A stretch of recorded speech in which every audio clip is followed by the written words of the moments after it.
Money, money, money. Some cash. A little thicker pocket for Kenny Moore. We're back. Another edition of Kevin's Corner. I'm Kevin Bowen. Joey Molinaro rocking his Cubs sweatshirt, standing up right now, ready to go. Another edition of Kevin's Corner. I thought it'd be a lot of offseason takeaways, minicamp recap, all of that. But, Joey, we got to start with the guy that just got paid, and that is Kenny Moore. For any of you that have listened to this podcast, I probably don't offer praise for players more than Kenny Moore. I mean, honestly, I'd put him right up there with Darius Leonard and Quentin Nelson and your obvious guys of Andrew Luck and that group. But I just think this contract extension is so well-deserved. 4-year extension for him.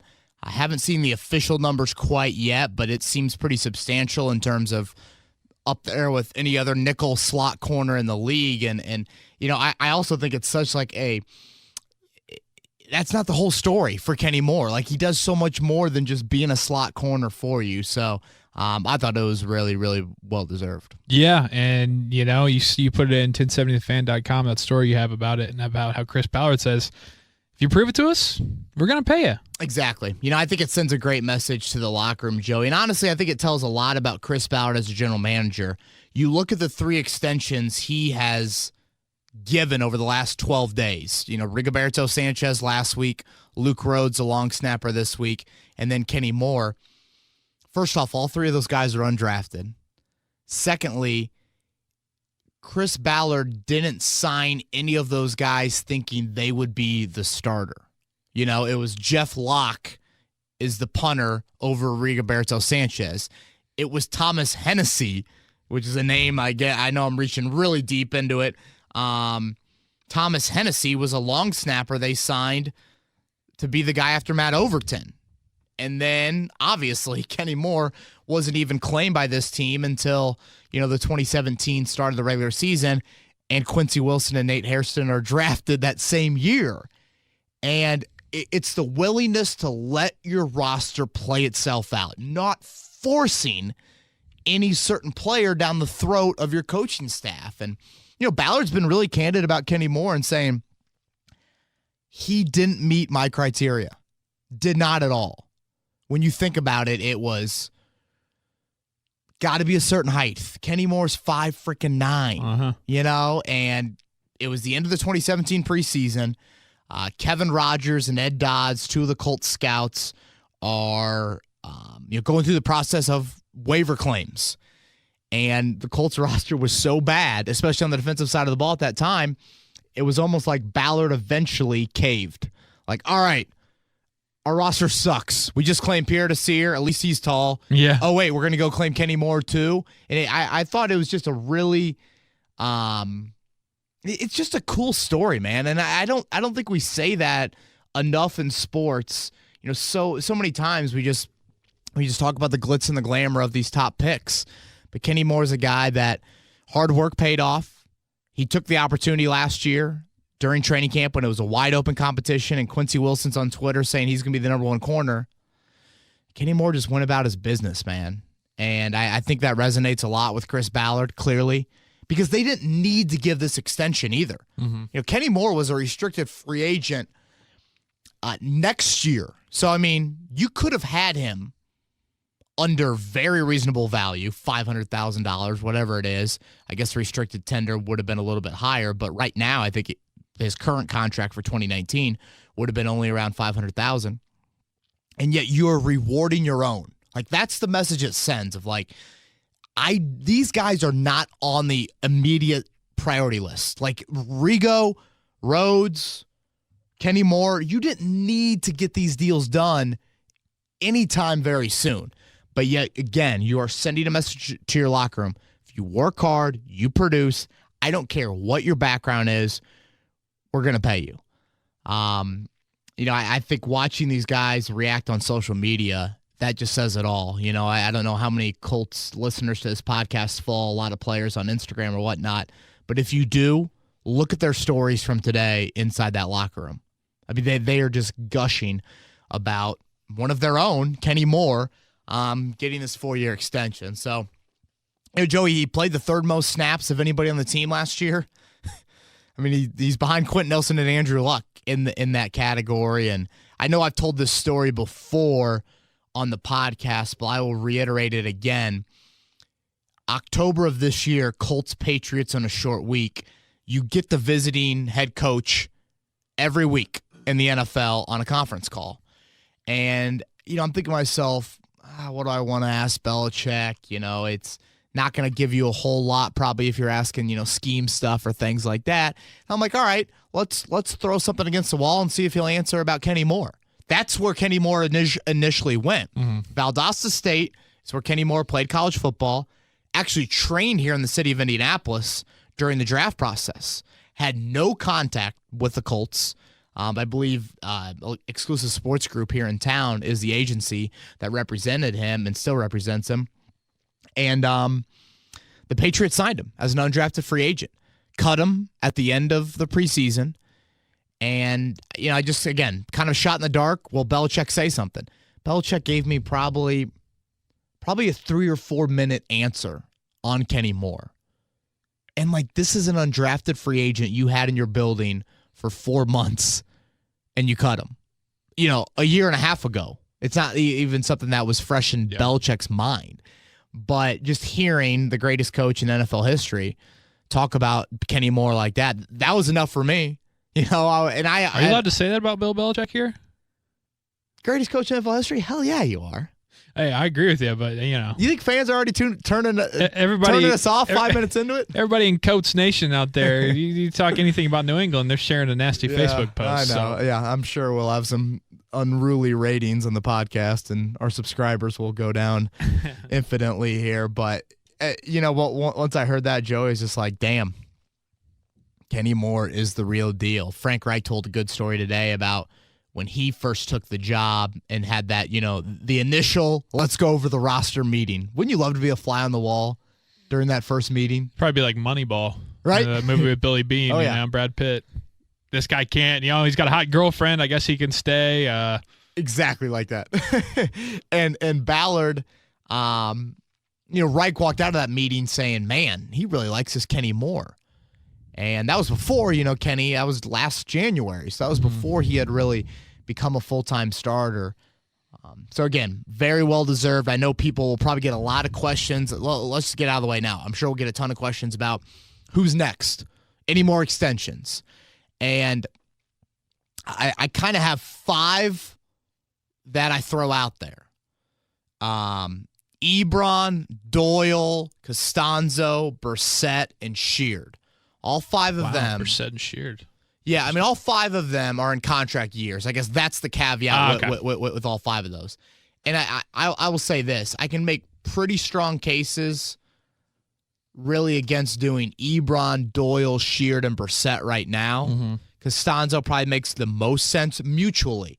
I think the Colts would love to re-sign Jacoby Brissett. Right. Obviously. But if you're Jacoby Brissett, you're like, I want to go be a starter somewhere. So that's the twofold of this. Whereas Ebron, you need to see more consistency. Doyle, I think honestly it's more so of, okay, we just want to make sure you can stay healthy. And we also have Mo Alley Cox, and Ross Travis waiting in the wings a little bit. Jabal Sheard, it's also probably more of an age and what do those young guys do for you. So maybe Costanzo, he'd be the one I'd separate a little bit from the rest of the group. I'd probably say no on a lot of the rest of those guys. But yeah, man, that's 3 extensions done. And you start thinking about these names they've re-signed here this offseason. Pierre Desir, waiver claim. Mark Lewinsky, waiver claim.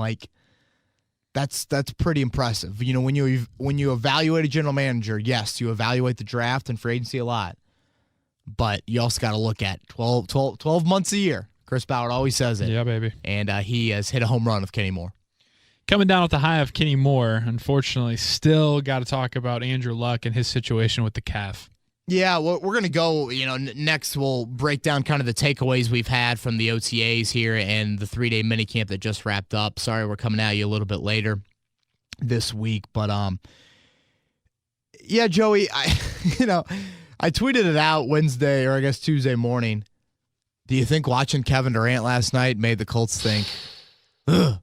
I know it did the fans, for sure. And honestly, I would like to believe the Colts had the decision on Andrew Luck participating in minicamp made up before Tuesday morning. Like, it's not like you're going to be like, Andrew, wake up and tell us how you feel. Yeah. No, this is June 11th, when the first day of minicamp happened.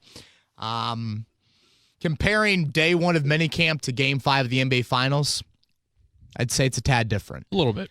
I thought Frank Reich was at least a little more candid in saying, all right, on the severity of a calf strain, it's a little bit closer to the serious end of it than we initially thought. He kind of had to get poked and prodded for that, though, didn't he? He did. He really had to. Yeah, and that's kind of Frank, with these injuries. Yeah. Today it's, okay, Quincy Wilson has this, like, huge wrap on his arm, wrist, hand area. He's got a thumb. Very coach speak. Yeah. So coach speak. But, you miss 4 weeks, 13 practices. That's a little bit more serious than minor. But like I said, anything that is even close to being iffy this time of year, you're going to err on the side of caution. And I think Luck's quotes on Tuesday, which that hat he was wearing, man. That's a new look for him, I think. I feel like he's starting to rock that. Nelson's going with the run the damn ball, and Luck's going with like the floppy Woody Harrelson from White Men Can't Jump. Right, like just floppy little Bill. Yes, that is a great call, Woody Harrelson. Yeah. Listening to Luck on Tuesday though, as much as we make fun of just kind of the emotion that he has when he talks and the voice inflection and these awkward moments where all of a sudden it's anxiety and just all this stuff. There is realness in it, and the realness is this. The injury that happened and the rehab that I pushed 2 years ago has changed my perspective on it. Yeah. And that's why I'm pumping the brakes big time, and I feel great about the plan that I'm going to have. Tom House, the quarterback guru, was at Colts practice this week. Sounds like Andrew will work with him again here in this 6-week break. I did think it was important, Joey, that he did some throwing this spring. He mentioned it was a little bit off his feet, obviously, with the calf injury, but that is key. And it sounds like, from a throwing standpoint, because if you remember, last year during training camp, 3 days on, 1 day off. That was the throwing regimen for Andrew Luck. They tried to mimic the regular season schedule of Wednesday throw, Thursday throw, Friday throw, off Saturday, game on Sunday. That's what they tried to do last year at training camp. It sounds like it will be at least that and probably a little bit more this year at Grand Park. So I think there will be some rest days sprinkled in there from throwing. But, I thought Reich did a really nice job last year, especially when they were in full pads. Andrew Luck's throwing the football. Those as close you can get to a live speed tempo setting. I want number 12 out there throwing the football. So again, not ideal. 3rd year in a row he's missed OTAs in minicamp. And as we get in this podcast a little bit, especially talk about Devin Funchess, I think it's more so just a hindrance on those guys and their development than Andrew Luck individually. Like, I'm not too worried about Luck at all. You missed 13 practices. That's notable. 13's a lot. And every time you hear a quarterback, what do you always hear? Oh, my gosh. Practice time is so valuable. Right. You know? So don't sit here and act like it's not a deal. Yeah, can't have it both ways. Right. You can't be speaking out 2 sides of your mouth. So it is notable because it's your $140 million quarterback. But it sounds like he'll report early for training camp, which quarterbacks do typically. And I fully expect him to be full go day one at Grand Park. And it's so wild to think about that first day of throwing for him last year and just like the shock and awe almost that everybody had there. At least that's how I felt when I saw him finally throw the pigskin. I was like, wow. When he threw minicamp last year, when it was like, is that a real ball? Yeah. Oh my gosh, no, it looks like a high school. Is Roger Goodell's signature on that ball? Yeah. Is that the Duke? The Duke, that was a big one. Dude, it was, oh my gosh. And then this year, I will say though, they missed Andrew Luck, man. Jacoby Brissett. Not as sharp, huh? Just not a very sharp spring for him. Well, one of the things that happened in this spring here recently, speaking of Jacoby Brissett, was his little dust up with Devin Funchess. And what'd you think? Not beyond that, but that was just my failed attempt at a transition of Devin Funchess. How is he looking overall in the Colts offseason program? First, I will say this. Like I said, the Colts had 13 practices. I really don't know if you can call today a practice. It was extremely light, 30 minutes of guys in shorts and no helmets, and then a conditioning test. I always find it weird. Why do the conditioning test at the end of minicamp? Yeah. It gives them time. Maybe that's why it gives them time to kind of get back so they don't have to deal with the BS of them not being in shape. Yeah, but I always feel like you do it at the start. It's like, hey, welcome back.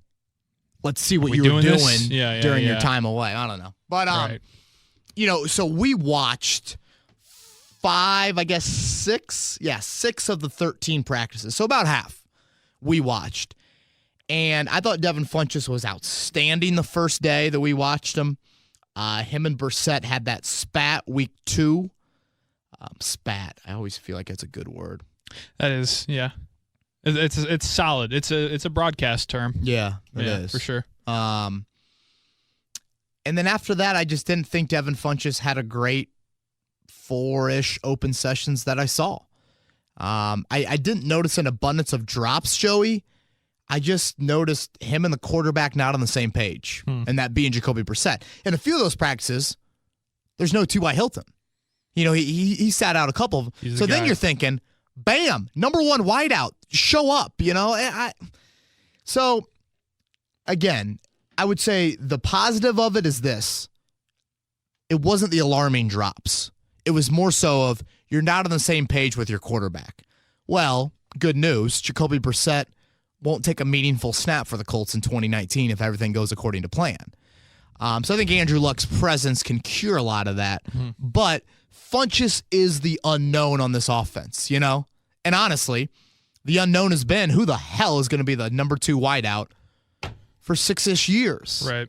So I believe this, Joey.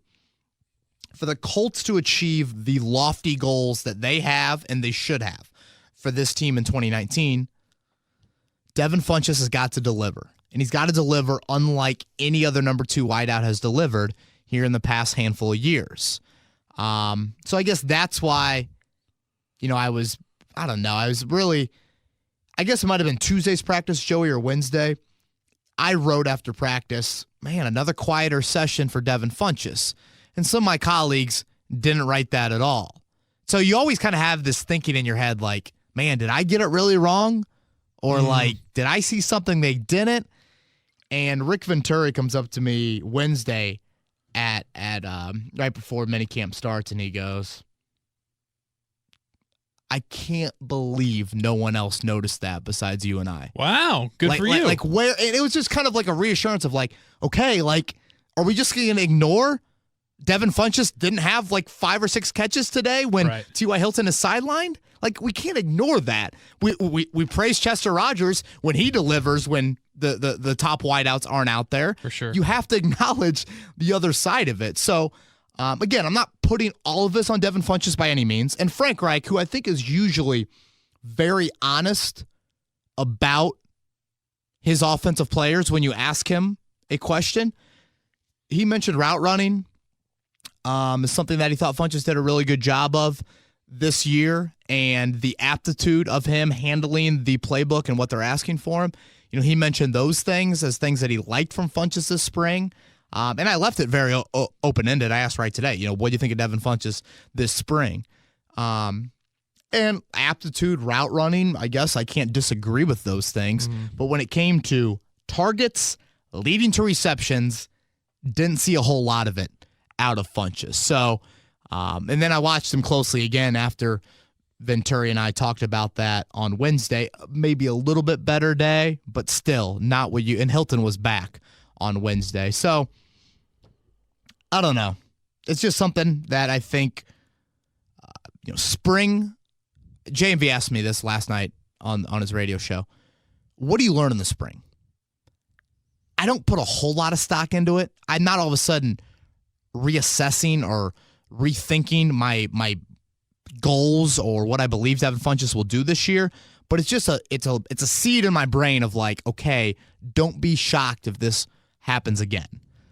Andrew Luck's presence will change a lot, and JMV asked me again, what do you get out of the spring? You get a lot more, in my opinion, of evaluating your pass catchers than you do your running backs and your guys in the trenches. So that's why I put a little bit more stock into watching those guys this time of year.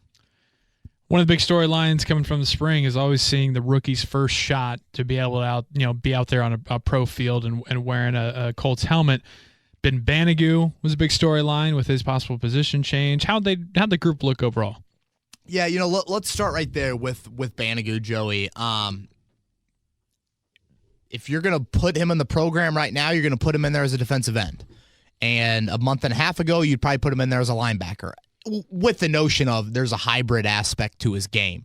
But he is a defensive end for now.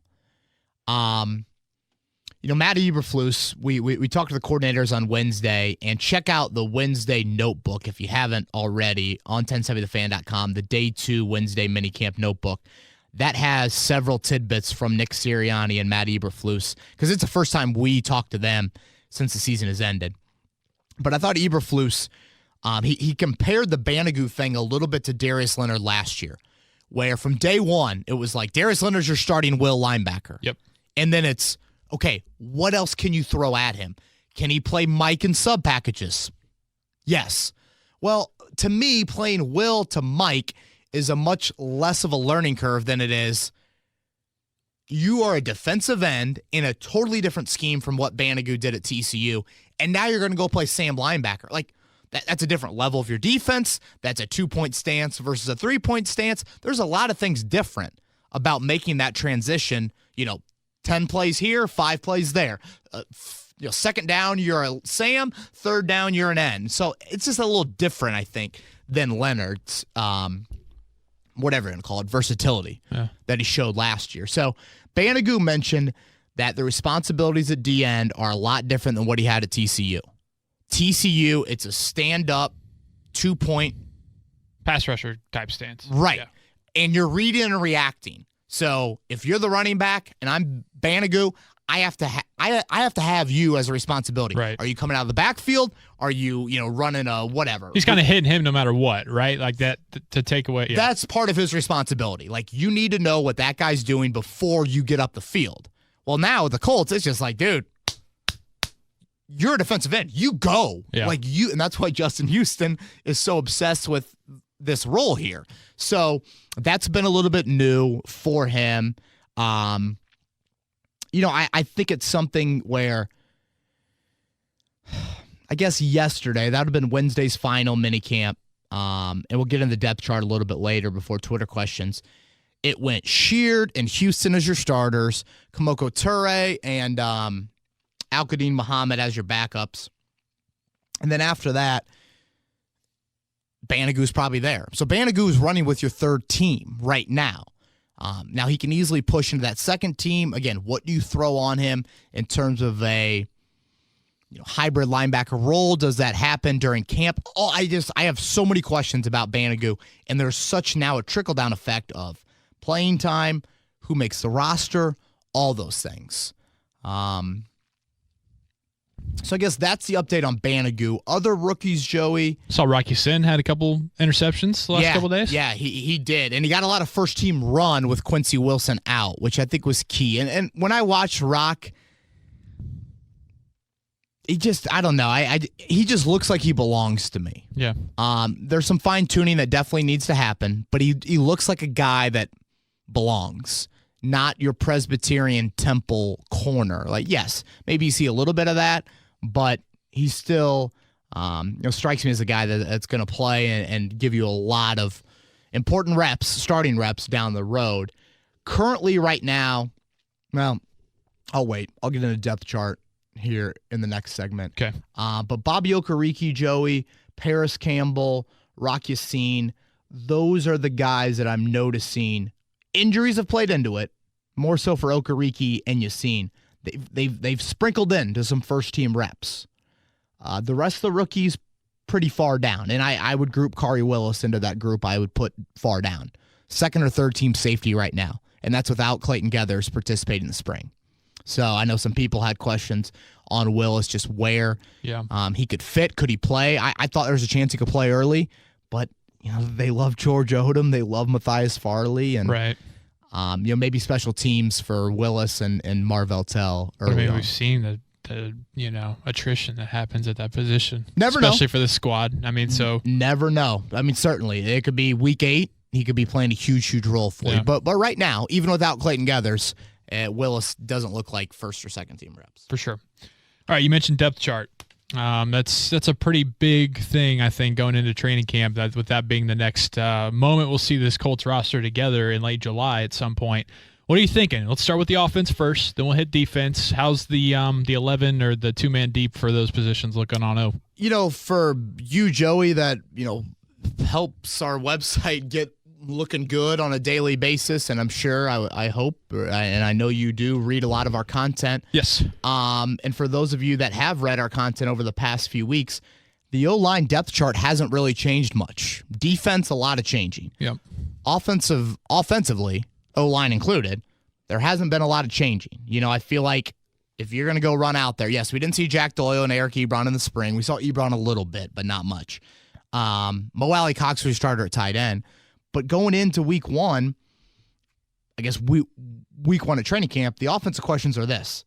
How does running back play out behind Marlon Mack? He's your starter. He is your bell cow. He's your feature. Frank Reich mentions Nyheim Hines is your third down guy. He also pointed out Spencer Ware just gives you a different element. And in that, it's if you wanted to go old school I formation, Spencer Ware could offer that. Yeah.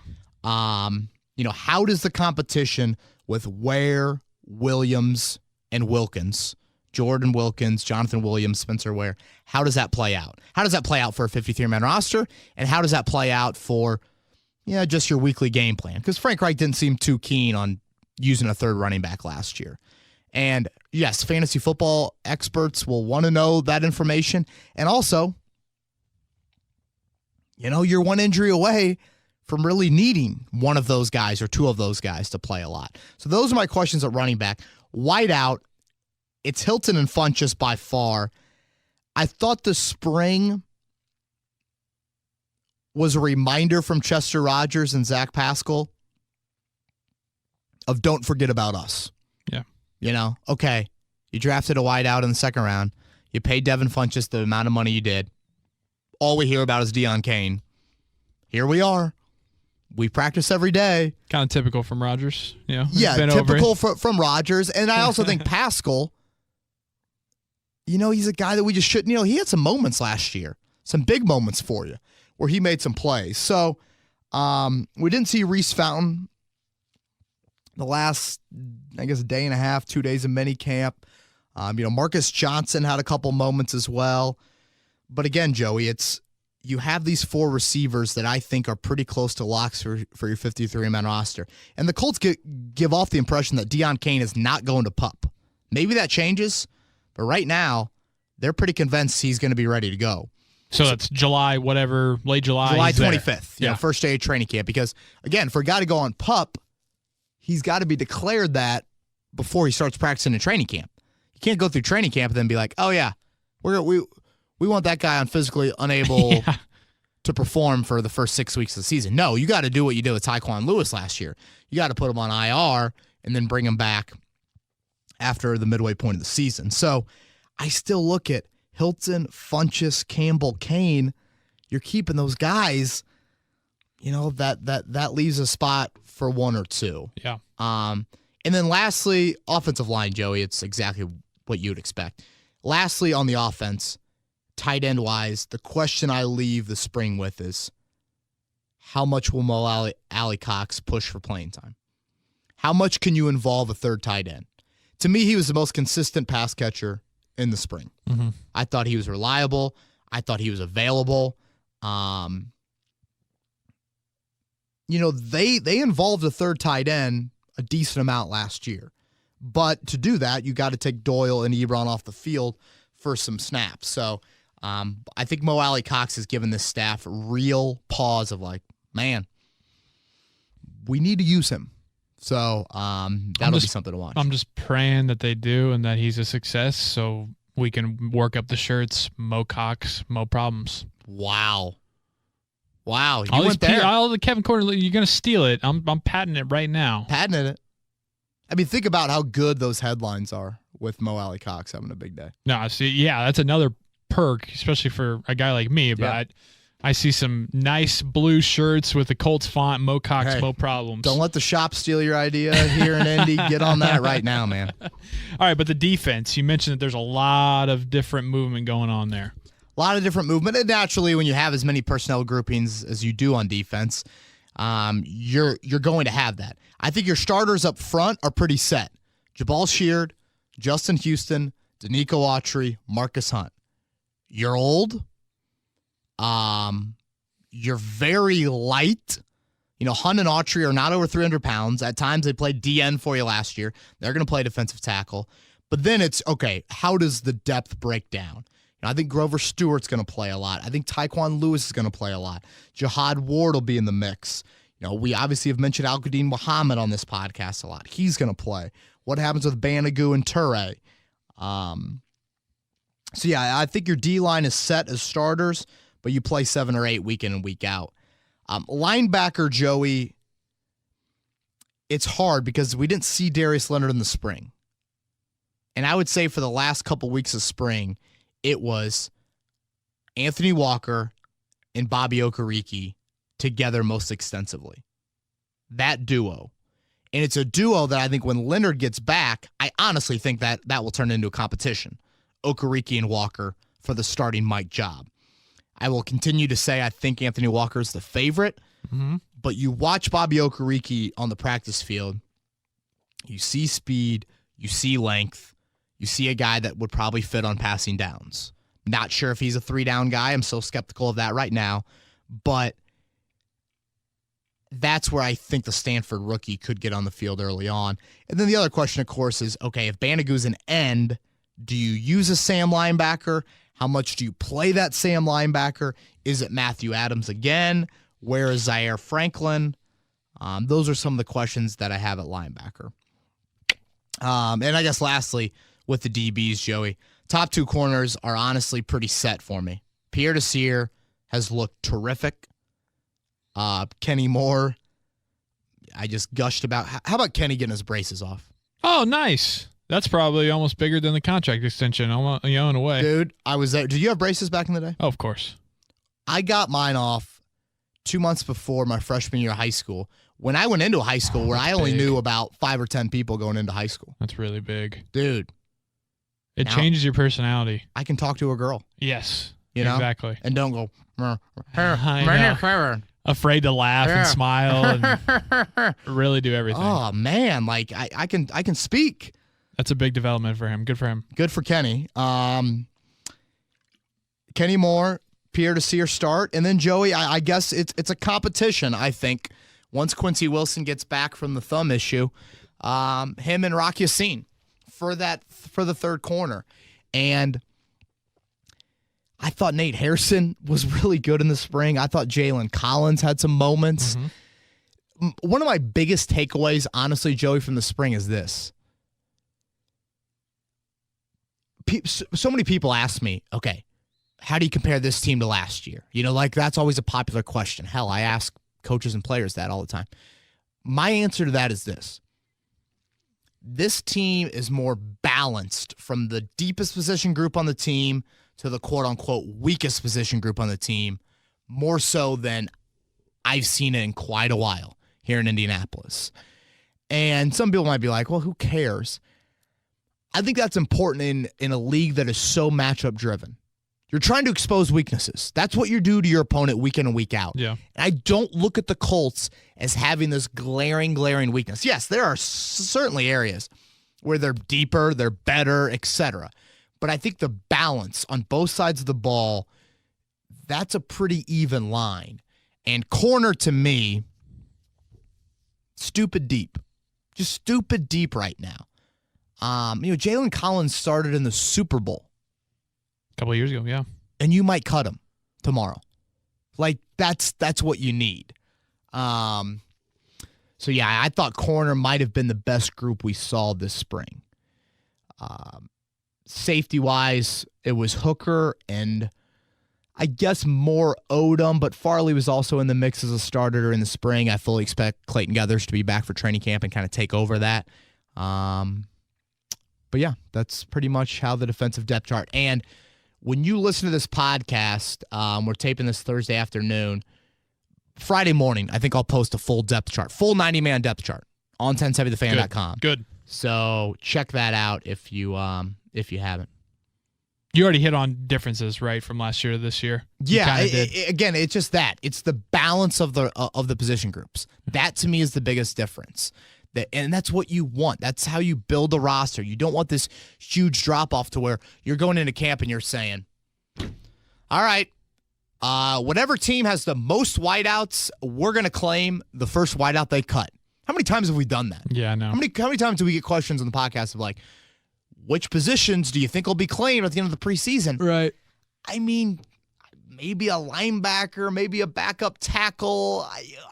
Why are you focusing on this? Yeah, exactly. I mean, like, I don't sit here, Joey, on June 13th. Now, look, injuries are going to change things. Injuries are inevitable. They will change things. But for now, this is a really, really balanced roster.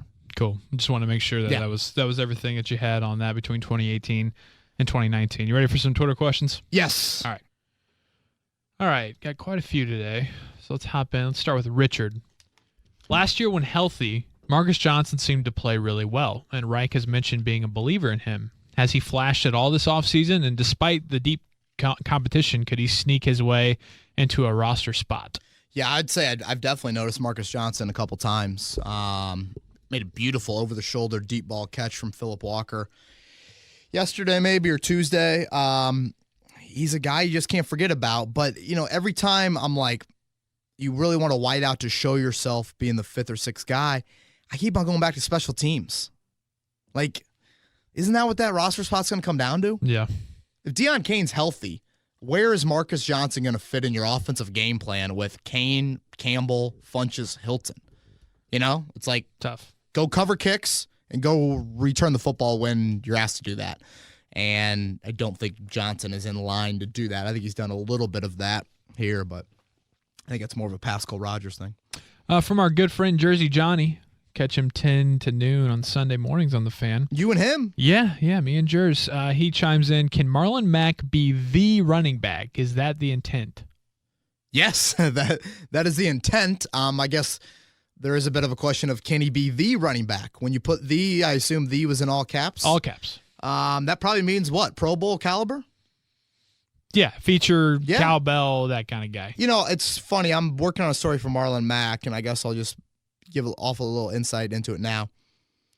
He had 5 games last year, Joey, of more than 115 yards.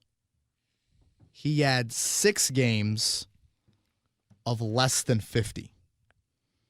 Very feast or famine. Not a lot in like the 60, 70 range. Yeah. It's right. And I'm sure there's some runners out there that had 10 games last year in between the 60 and 80 range, and then there's other guys like him where he had a great year, but it was very of one thing, you hit a home run or you strike out, something like that. Right. So I do think consistency, and that's not all on Mac, but I think he's mentioned breaking the shoelace tackles. Just kind of. There's some yards he probably left out there. And I think has always been a bit of a knack on him. Can he get the yards after contact? So durability is priority number one for any running back, and especially Mac when he's missed some of the games that he has lately. But the Colts believe. I mean, look what they've done in free agency in the draft with running back. Hardly anything. Yep. So they believe, and I do think there is some potential there. Following up Jersey, Cody Felger wants to know which position battles intrigue you the most heading into training camp in a few months. For me, it's definitely the number 5 corner spot with Jalen Collins and Nate Hairston. Yeah, I mean, that's really deep. That's very deep on the depth chart. I would say Anthony Walker and Bobby Okereke would be high atop my list.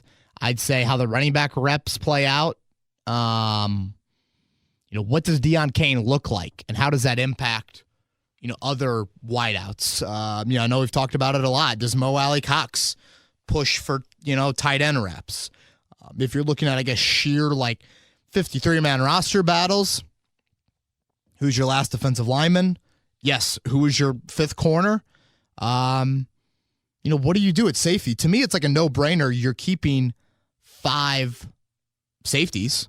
George Odom, Matthias Farley, Kari Willis being your backups to Clayton Geathers and Malik Hooker. Well, if you keep 5 safeties, can you keep 6 corners? 11 defensive backs is a lot. Yeah. So yeah, those are some of the position battles that stick out to me. This will be a popular one, I think, especially on this show going in throughout the season from Sam Shearer. Who gets more touches, yards, and touchdowns this year? Nyheim Hines or Paris Campbell?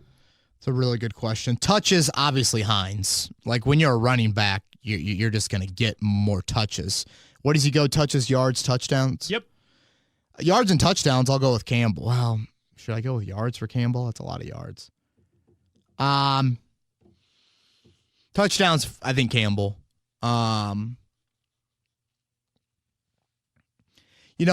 do think, Frank Reich said earlier this week, Paris Campbell's going to eat into some of those slot reps that Nyheim Hines got. And Nyheim Hines last year, if you look at the running back reps, Joey, he was a full yard less in yards per carry than Wilkins and Mack.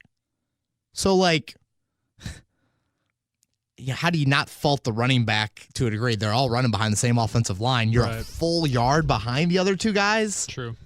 In big sample sizes, over 50 carries for all 3 of them. So, I still think that Campbell's just, I didn't notice a whole lot of Campbell in the spring. And then I thought to myself, it's such an unfair setting for him because he thrives off live contact. He thrives off full speed. You try and tackle me. That's what he lives off of. Yeah. I still think there are roles for both of them big time, but I will go with Campbell, just a little bit more explosion, a little bit more, I guess, big play. Hines, just a little bit more quantity. From Colts fan in Carolina, last year, Ballard left everyone scratching their heads when he picked Leonard in the second round. Will Ben Banigou follow suit and shock the NFL? No. Stop it. Let's. Not every defensive pick can be an all-pro and in the defensive MVP conversation at one point during this season. Yeah. Let's not. That'd be a disservice to Darius Leonard to say that. Do you think that's going to be the case though here coming up in the next couple of years? Because you mentioned my Cubs sweatshirt. I feel like Cubs fans' expectations have got distorted. Yeah. Because of 2016 and 2015 was a really good year. So I feel like the next couple of years, unfortunately, some of these draft picks. Well, you're not no pro. What's going on, dude? It's like all my friends back in the day when Tiger wouldn't play well. Oh my gosh, he didn't win. Yeah. Yeah, there's 150 players, and the game is called golf. Yeah. That doesn't happen every week. Look at his run, compare it to anybody else in the game of golf, and it's incredible. Darius Leonard has put this unfair bar, and Chris Ballard did it to himself with how good of a draft he had. So Ben Banigou right now is running as a third-team defensive end. I need to watch, especially with a pass rusher, you need to watch full padded stuff at training camp before you can even say he's going to get on the field consistently. So nothing against Banigou. I think he's got a lot of traits that you really like. But no, I'm not going to sit here and say that he's going to have a all-pro first-team caliber season. From Jack, Colts and Raiders game breaks out into a rumble at Lucas Oil. Who wins the fight? Oh, Raiders. I don't know if the Colts got a bunch of fighters. Brawlers. I'm talking you've broken a beer bottle in a movie at a bar and you're ready to... Yeah. How wild's that David Ortiz story? That is unreal. Yeah. Really unfortunate. He's going to make it, right? Yeah. I think he's in stable condition, walking, I think. But damn. Some affairs going on behind. I saw the money was $8,000. Shouldn't it cost more money to be a hitman against David Ortiz than $8,000? Yeah. I don't know. Prices range down there in the Dominican, I guess. Where were we going? The Raiders and the guy. Raiders and Colts. I feel like maybe the Raiders just because they're the Raiders. Perfect and incognito. Do I need to say any more? Okay, that's it. Yeah, you hit the nail on the head. I'm sorry. That's true. I totally forgot about those signings. That's it. How about the Raiders on Hard Knocks? Of course, right? I mean, love it. I think we mentioned that earlier this year. I freaking love it. All right, from Jonathan, follow up to last week's question. Scenario, you're building a team from scratch. You take luck first. First off, let's mention what he said last week. Okay. Well, this is the guy that said, who are you taking first, Ballard or Luck? Yes. So for those of you that didn't listen last week, you're absolved. But he's starting a team, Jonathan, and his question was Chris Ballard or Andrew Luck. I thought the question was rather obvious. I took Andrew Luck. For sure. He says, this time you're building a team from scratch. You take Luck first. Do you take Ballard next or another member of the Colts roster? I like where Jonathan's mind is. This is very good. I love these questions, honestly, even though I, thought it was a pretty obvious answer last week. I'm taking a player from the roster. I'm probably taking, I guess I get all of them at the current age that they're at. I'm probably taking Leonard, just as an impactful defensive player. Your offensive keynote and your defensive keynote. Right. Exactly. And I thought about this one a little bit more, but I don't think I would think about it too much.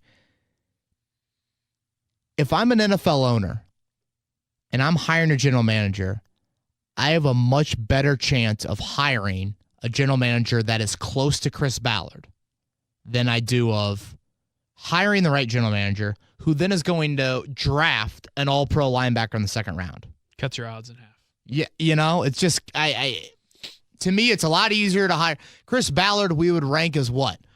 A top 5 general manager. I guess we did that a few weeks ago. Like, I think you can find GMs. Are you going to find that GM? Probably not. Like, that's not that easy. But it's a lot easier to get close to finding that GM than it is to hitting on the draft with a second-round pick that has turned into an all-pro in his first NFL season. From David Thrush, what position concerns you from the lack of depth standpoint? David, always good to hear from you. Hope all is well. Lack of depth, Joey. Well, linebacker for sure. I mean, if Leonard went down, it would be serious. Running back, just what would that group look like? I think there's options there. What would it look like? I still worry about left tackle. A homeboy that just got suspended for the first 4 games, Antonio Garcia, he has been the backup left tackle for you in camp. Whoops. LaRaven Clark has actually played a little bit of guard as well. Not a good 10-day stretch there for the Colts off the field. Like, usually they're pristine.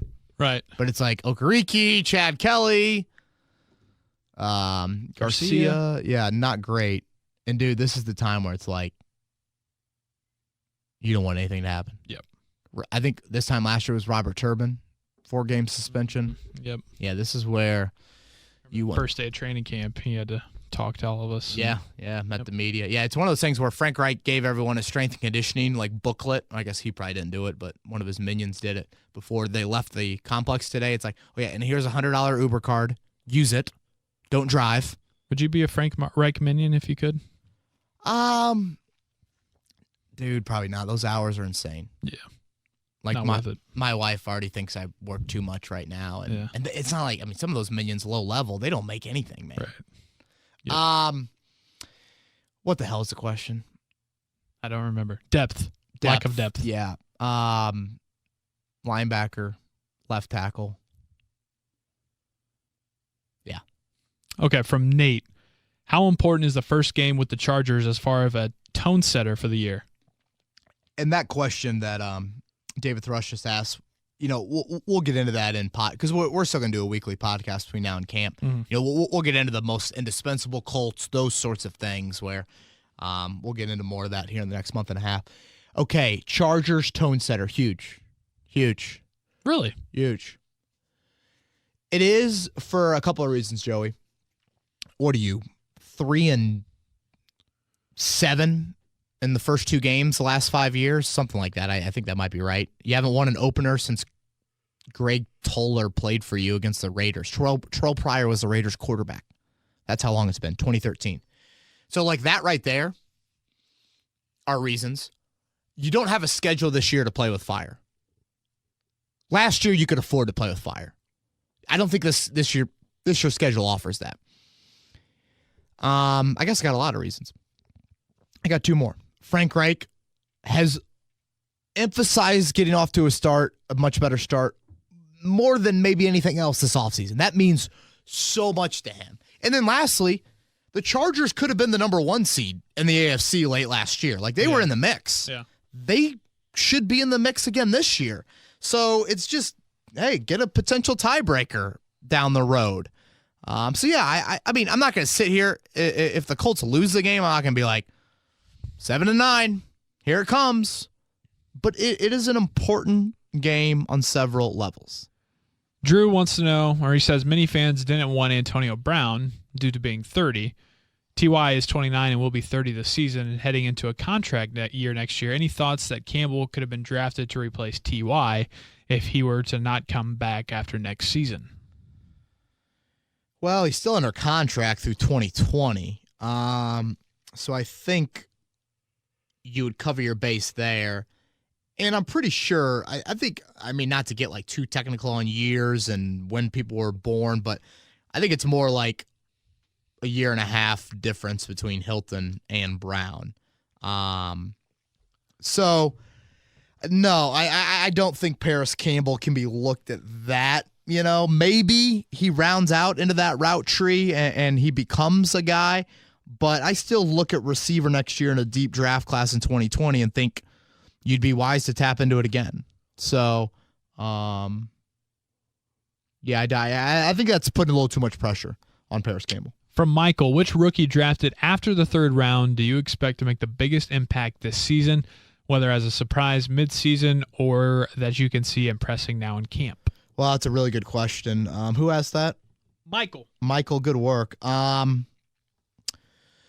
I think right now Gary Green would get cut. In my opinion, Jackson Barton would get cut. So that leaves 3. That leaves Marvell Tell, EJ Speed, and Kari Willis. I'll go with Speed just because naturally he's going to be higher on the depth chart, Joey. Speed was a guy that I thought could get cut. He's gotten occasional first-team work with Darius Leonard out. But Tell is just so far down there. Same with Willis. Both of them are they're just such deep spots at corner and safety. So right now I can't give you any answer with much confidence. I don't think you're going to have a Nyheim Hines type of 4th-round pick turn into something where you rely on him consistently week in and week out. Ivan says the most underrated group on the Colts has to be the D-line. In a way too early prediction, who is your 9 players that make it? Ivan. Doesn't Ivan sound like a guy that asks about the D-line? Yeah. All right, Ivan. 4 starters: Jabal Shear, Justin Houston, Danico Autry, Marcus Hunt. So that leaves me 5 backups. Grover Stewart, Tyquan Lewis, Al-Qadim Muhammad, Kamoko Terry. It's either Banigou or Jihad Ward for that last spot. Well, obviously it's Banigou, but I just mean like if you're going to play Banigou at on the defensive line. Do you keep 10? Likes to rotate, likes to platoon. A little tease to Monday on 1070thefan.com. I'm coming at you with a 53-man roster prediction after minicamp. Nice. And, I think I kept 10. I think I kept Ward and Banigou. So, Ivan, if I'm roster crunching, too much depth there for me to cut a guy. Joshua Sutton asks, do the Colts have the best special teams unit in the NFL? Who are your top 3 special teams units in the NFL? He wants my top 3 special teams units in the NFL. Yep. Coffin corner. Well, I really like the gunners that the Chargers have. Joshua, I can't fake it, man. If I could name you the top 3, I'd be divorced 4 months into it. If I could name you the top 5 special teams units in the NFL, I'd be back on the streets, man. Me and Kevin would do absolutely nothing else but study NFL rosters and play Madden. I'd be, Chad Kelly said he was on his parents' couch. I'd probably be there soon. Yeah. We see how long the mortgage would last. So yeah, I just no. All right. I think they have a really good special teams unit. For sure. And good for them. All three of them getting extensions this year. Top 3, though? Stop it. Stop it. All right, from Rick. First time for me, guys. All the way from Tampa. All right. Cool. Hey, Rick. Welcome, Rick. You going to Bucks, Colts, early December? Probably. He says, they say the last 2 times the Super Bowl, I don't know why it's a fact. It's not that we just have said this. Last 2 times the Super Bowl was in Miami, the Colts have made it. You can fact check that one, Rick. Do you think we have enough to make it this year, or do you think next year when it's here in my hometown is more realistic? Yeah, how about that? Back-to-back Super Bowls in Florida. I love that. A lot of love for the Sunshine State. Right. So, yeah, Miami this year, Tampa next year. Do I think they have a chance to make the Super Bowl this year? Yes, I do. Do I think it's probably more realistic next year? Yes, I would agree with that statement as well. I kind of go into camp. I obviously have questions about the Colts, Joey, but I have legit questions about the Patriots and Chiefs. Yeah. Chiefs, it's an off-the-field issue with Hill, and then it's what does your defense look like with Frank Clark now? New England, it's what do you look like defensively without Trey Flowers? And insert Michael Bennett. What do you look like offensively without Gronk? So that's why I probably go more so of I think that the high bar for the best team in the AFC has maybe come down a notch. I thought last year, New England and Kansas City, I thought both of those teams were really, really good. Yeah. And I guess in general, when I look at the NFC either, I don't think there's a clear-cut best team. Everybody has their little flaws. It's okay, yeah, Saints, Rams. Well, what about the Bears? Are we going to write off Russell Wilson and Aaron Rodgers? That seems kind of stupid. Yeah. Hell, Gerald McCoy acts like the Panthers are going to win it all. True. There's always that random NFC South team that really pops off. Always. So, yeah, I'd say, again, more realistic 2021 Super Bowl, I guess it'd be. All right, from Rob, who has the inside track on making the team, Rodgers or Pascal? Really good question, Rob. Had to get my yawn in first. Rodgers. I think Rodgers. He gives you more of the punt return element, which I think is more important than the kick return. And he's also a slot, which I think is key as well. From PV, today is Game 6 of the NBA Finals, Thursday night. You have to choose 5 Colts players of the current roster to build the Raptors starting lineup and avoid Game 7. Go. Well, you're not. It's a tall task. Yeah. I really need the Raptors, man. I really do. Just did you bet on them? Yeah, or? I got a bet with Mike Wells. Wow. Yeah. Yep. I took the Raptors, man, before the series started. I got laughed at by a lot of people, but good for you, man. 103-97 the other night. I, acted like I wanted to say, and then I'm like, dude, it's the Warriors. Literally, you have to take a knife, and this is gonna sound gory, so I apologize, Mom. But literally, you have to stick a knife in them. Yep. You have to take out every single organ and dispose of it through a shredder. Yep. That's gory. That's graphic. I'm sorry for those of you that are under the age of 18 listening to Kevin's Corner, but that's reality, man. Yep. 5 Colts players to start against the Raptors. Mo Alley-Cox, T.Y., Pascal,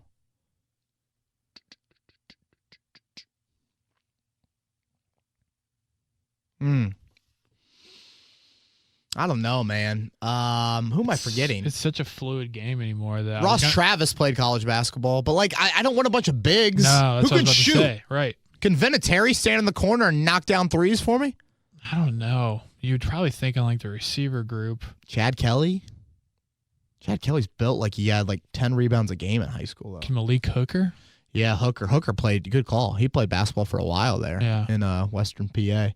Yeah, Hooker. Okay, I'll go with Hooker, Mo Alley, Travis, T.Y. I'll go with that little crazy Kenny Moore to go guard Steph. He would be a gnat in him, man. He would be annoying as hell. Gnat. I like it. Let's see. From Mitch. Who was your first Colts and first professional interview? Do you ever get nervous or have any hesitation to ask questions in press conferences now that you've done what you're doing for a while? Wow, my first professional interview.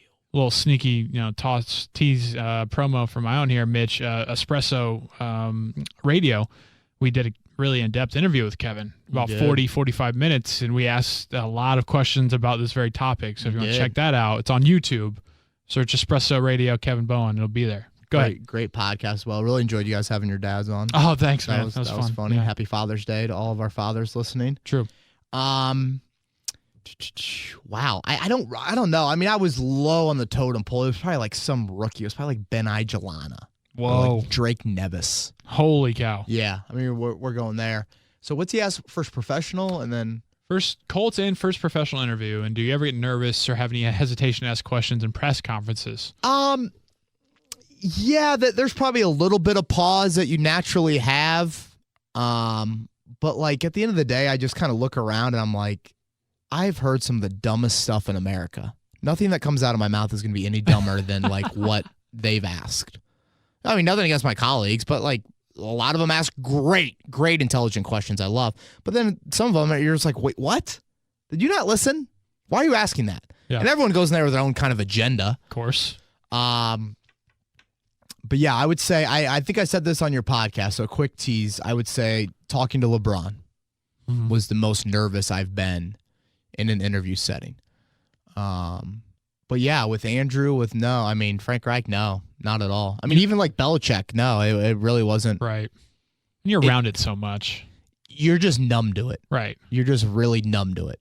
Even somebody like me, who I'm not one in there asking questions, but like when you first go in those places, you're like, holy cow, there's an aura. Holy cow, but now it's just like,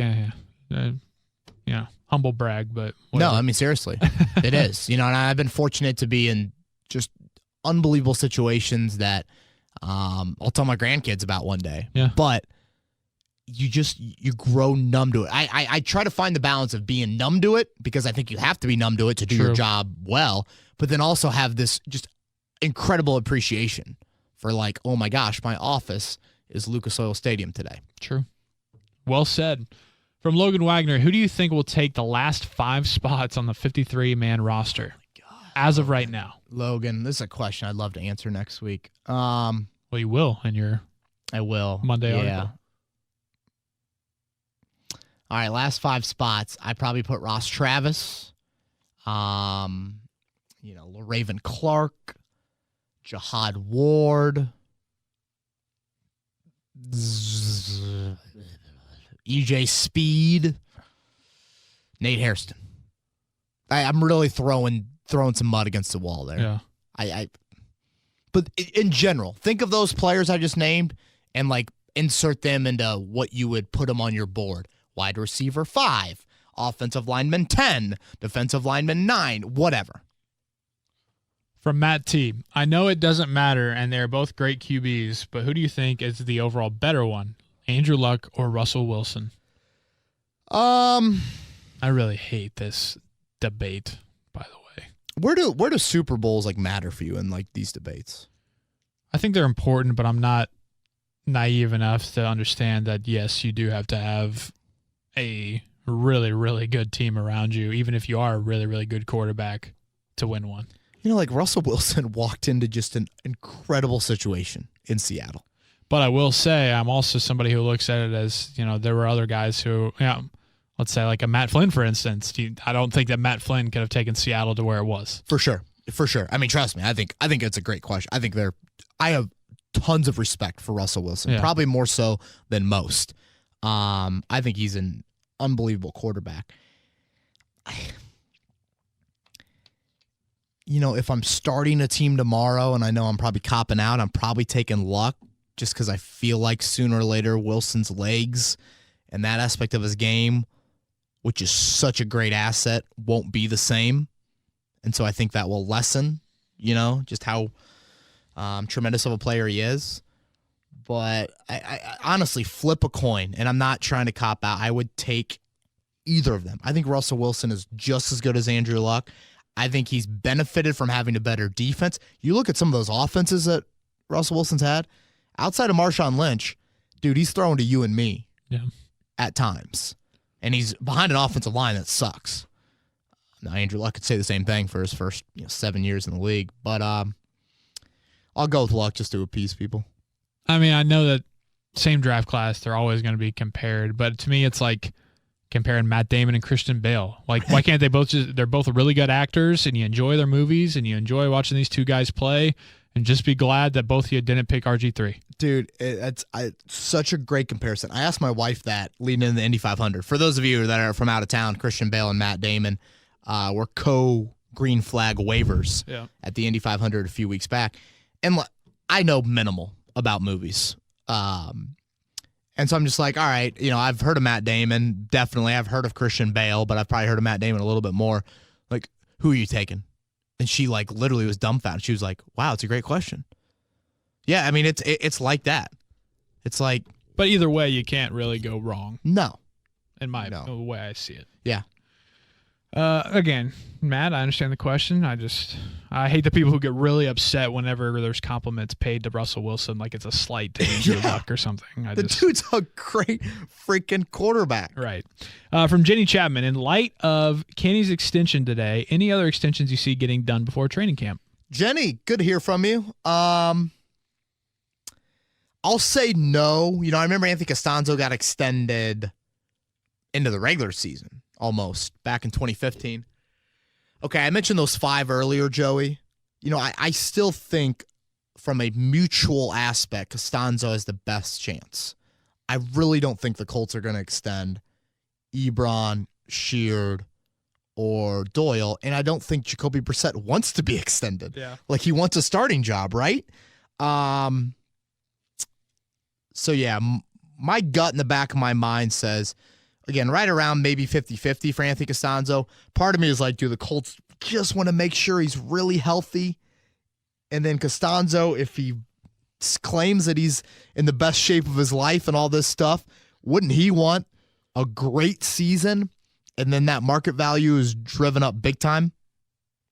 I can't see Anthony Costanzo signing a 2 or 3 year deal elsewhere. Right. Yeah. I just can't. From Jason Clark, this is an interesting one. Is it an unwritten rule not to wear 88 or even 98 again on the Colts? And if so, do you agree? Personally, I'd like to see them back out there, sort of honoring the past and earning the right to wear it, kind of like what the Cowboys do. Do you think we'll ever see it again? I think it is an unwritten rule. I don't think we will ever see it again. Definitely not 88. And I assume not 98. I don't know. I'm still kind of torn on the Robert Mathis Hall of Fame debate.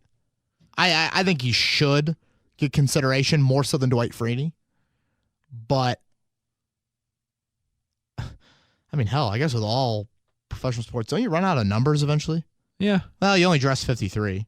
That's true. But Robert Mathis, to me, in my eyes, I feel like he's more beloved than even Marvin Harrison is around here. Yeah, but Marvin, I mean, dude, he's one of the greatest receivers in NFL history. Yeah. But just that personality, that connection with the community. I mean, from a beloved nature, Reggie Wayne, and, it's like Big Papi. Like, you're going off sheer numbers. I don't know. I'd have to look closer at it then.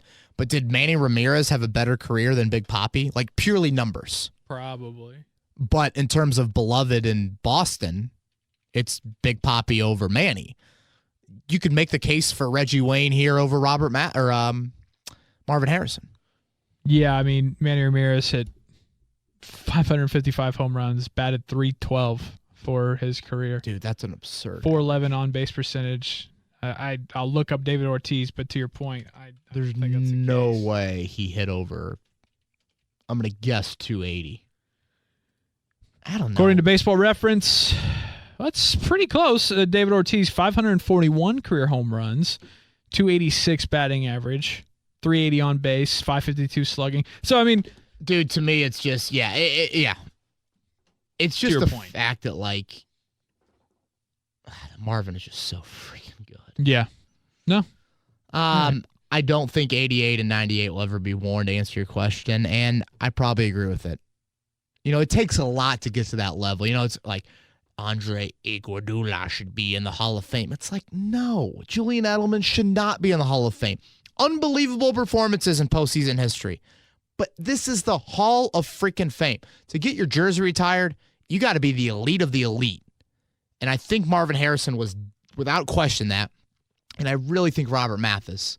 But, I'm sorry, you aren't retiring Dallas Clark. People want, Tarek Glenn in the Ring of Honor. It's like, no. Tarklin. Why is Jim Harbaugh in the Ring of Honor? I get it was like a down year for the franchise, but come on. That's true. All right, from Corey. When a player joins a team and tries to buy a number off another player, have you asked why? Any insight on if it's usually a superstition thing, branding, something else? I think all of that, yeah. I mean, branding is probably a good way to put it. I think it's more so of just like, I mean, we all were like that, man. Remember when we were younger? You all wanted your own jersey number. Yeah. So, yeah, I think it's superstition. I think it's brand. I think it's all that. Yeah. I mean, I know a lot of guys like Steph Curry, for instance, has his number within his own stuff. So yeah, for sure. Anthony, with Banigou getting more reps at D end, are the Colts lining up Lewis exclusively at the 3 technique, or is he still playing end too? No, exclusively at the 3 technique. Fernando, can you discuss Robert Mathis' departure as a coach from the Colts? I know he did it so he can full-time work at his training company, but was there a falling out? Oh, no. I mean, hell, Robert Mathis was at practice yesterday. Him and Banigou catching up on the sideline. No hard feelings whatsoever. Literally, working as a coach, that is crazy life. Robert Mathis has 5 kids. Whoa. Go up to Grand Park, go train, and come around the Colts when you want to. From IU fan in Texas, it's been a while here. He said, you noted on episode 140 that after minicamp, the team is off until July when the training camp preseason stuff begins. How many guys stay and practice at the facility as if this is normal working conditions? I don't think they could. You aren't allowed. That's a good question, Joey.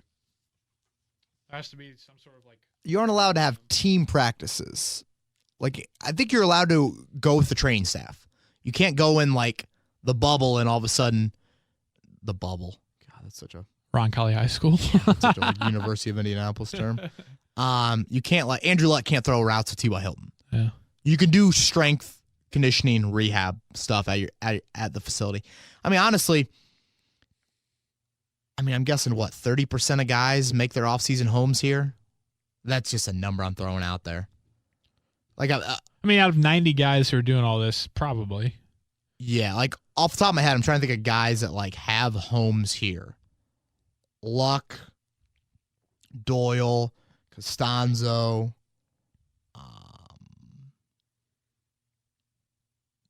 Ebron? Yeah, but like I'm pretty sure his wife maybe lives in Houston during the off season. One of those things, you know. Not many, honestly. Yeah, there'll be some guys that are here for a week, and then this is how I would treat the next month and a half. And I think a lot of players do the same thing. This next week, I'm partying, man. Yep. I mean, I'm sorry. I'm going. I'm taking my last trip. I'm doing it all. I'm binging. I'm eating a lot of Doritos. And then when like June 25th rolls around and, okay, I'm a month out for training camp, boom, here we go. Working out every day, watching what I'm eating, maybe one cheat day. That's it. Sounds and I think that's honestly how a lot of guys do it. Yeah. We'll just check their Instagram and you'll probably find out. Sure. Yeah. All right, from Drew Rush, got a couple more here. Drew Rush, with Banigou now at D end, who is the third linebacker? Is it now possibly Okereke, Walker, and Leonard? Adams is trash, in my opinion. Also, could Quincy Wilson potentially be the next TJ Green? Yikes. Damn, Drew Rush coming in hot. Blazing. Yeah. Matthew Adams isn't trash. I thought he played well against some run teams last year. It's probably Okereke as your third linebacker against passing teams. Maybe Adams against your run teams. Could Quincy Wilson turn into TJ Green? Dude, that's harsh. I just can't go there. I don't think Quincy Wilson's fall from grace is going to be like that. Oof. We got to remember what Chris Ballard said a few months ago about Quincy Wilson. He offers a versatility level that he didn't know was there when he drafted him. And you have to have that in today's NFL. You need defensive backs that can play all over the field. And I think Wilson gives the Colts that. So even if he doesn't pan out as your number one corner, he's still going to give you a role. I mean, what? TJ Green lasted here 2 years and retired. Oh, he's retired for real? Yeah, he quit. Wow. Pete Carroll said he quit. Yikes. Was it last year? 2018? Probably. So, yeah, I'm not. I mean, Quincy Wilson's going into his third year. He's 22 years old. I'll say it again. Quincy Wilson is 6 weeks? 6 weeks or 6 months younger than Rock Ya-Sin. Yeah. 2017 draft pick. So, no. I'm sorry, Drew. That's harsh, man. All right, last one here from Anton. Has Jerry Green, Marvell Tell, or anybody else besides the second rounders shown some flashes? Love the pod. Also, Joey, Cardinals are taking the next series. Think whatever you want, but still enjoying that sweep, Anton. He's always chirping at me on Twitter about that. Is he? Yeah. See, he's Cards guy? Yeah, I guess so, unfortunately. Gary Green is going to be cut if I were making a 53-man roster today. I said Jerry Green. Dude, Green, trust me, it gets me every time. I literally have to pause and be like, Gary. G squared. Let me just go with that. Was that all he was asking? Just about Gary Green? If anybody besides the second rounders had shown flashes. I think I kind of touched on all of them, on what I've seen so far from those second rounders. Yeah, that's all I got. Cool, man. Again, happy Father's Day to everyone out there. Happy Father's Day to Mr. Molinaro, to Mr. Bowen, and my father-in-law, your future father-in-law, everyone else out there that is celebrating on Sunday. And what else, man? Am I forgetting anything? I don't think so. Okay, during the offseason, we're going to stick to one a week. Obviously, we'll be a little bit shorter. What do you think? Wednesday? Does that sound good? Whatever you want, man. I'm going to shoot for like Wednesday-ish around there. I'm sure Joey and I will both, have some time away from the office. So maybe a few days it'll be a little bit different than that, or a few weeks will be a little bit different. But I said it on Twitter earlier today, and I will say it again. 1070thefan.com. We will have written content every single day between now and July 25th. So make sure you are coming to our website, looking at our YouTube page, and subscribing on Kevin's Corner as well for the latest. So everyone have a great weekend, and we will see you next week on Kevin's Corner.